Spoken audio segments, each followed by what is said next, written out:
This week, napag-alaman ng Showbiz Central na ang dating matalino at fashionistang politiko madalas na raw makita ngayon na palaboy-laboy sa mga kalsada ng Santa Ana kung saan siya nakatira.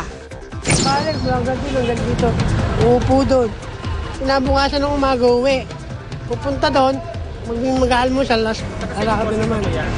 Hindi, maayos siya pag lumalabas. Nakapantalon. Nakabihis. Pag minsan, dati namamansin pa siya ng tao eh. Ngayon hindi na. Hindi na naman dati ginagawa yun eh. Bakit siya naglalakad ng mag-isa dyan? Kasi iniwan niya yung sasakyan din sa Santa Fe. Hinahayaan niya mabangga.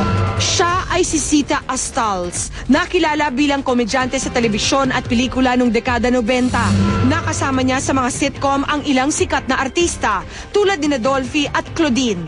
In 1995, she ran for public office in Manila and served as District 5's councilor for 9 years. Nung nakaraang eleksyon, tumakbo siya bilang vice mayor. Kaya lang natalo siya ng kanyang kalabang si Isko Moreno. Sa pagtatapos ng kanyang political career, unti-unti raw nagbago ang disposisyon ng dating konsehala. Nawala na siya ng koneksyon sa kanyang mga kaibigan at former constituents. So nagkita kami and nag-uusap naman kami.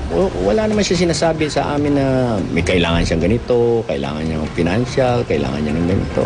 Alam mo naman yun,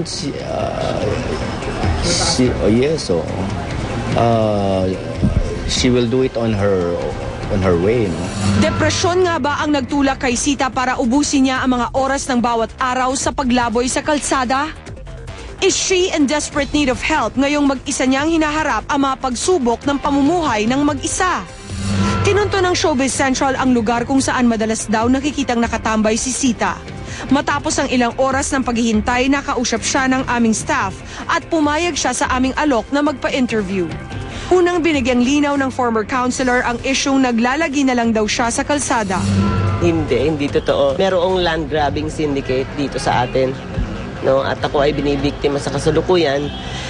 And actually, I plan to file a case against it soon. Dahil yung nakikita nyo umaalis ako madalas sa bahay is precisely because kada makalawang araw niraransak yung bahay ko. Nung nagreklamo ako sa krame, ginupit ng pulis yung kuryente ko. The other time, they took out the water. It's talagang a deliberate way of trying to drive me out of the house because they want the lot. So, yun yung pinoproblema ko ngayon, actually.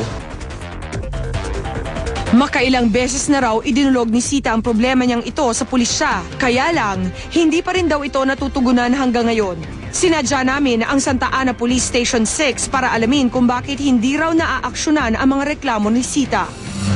Wala kasi yung natin ngayon investigador eh. So, based on records lang, nagre-report lang siya madalas. Walang testigo? Wala naman witnesses and we also coordinated with the barangay officials. Sabi nila, meron pero cannot be proven kung talagang may pumasok o wala. Kaya hindi nyo so we put the case into follow-up na lang. Wala din akong masyadong ngayon. Mukhang tatrabahuin ko ng kasuhan kasi medyo matagal-tagal na rin. Kahit naninindigan siya na hindi niya kailangan ng tulong sa ngayon, puspusan pa rin ang efforts na ginagawa ng kanyang mga kaibigan para maiahon siya sa problemang nararanasan niya. Tinatry namin na makatulong, lalong-lalo na si Vice Mayor. And in fact, ino-opera na siya na trabaho na lang ulit sa munisipyo.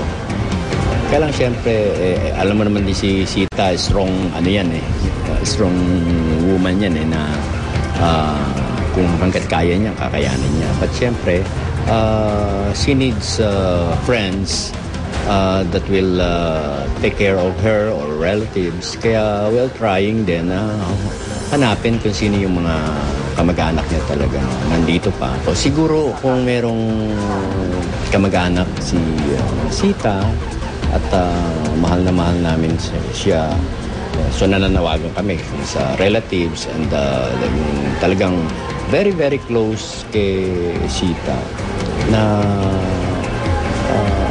dumamay kayo sa kanya dahil.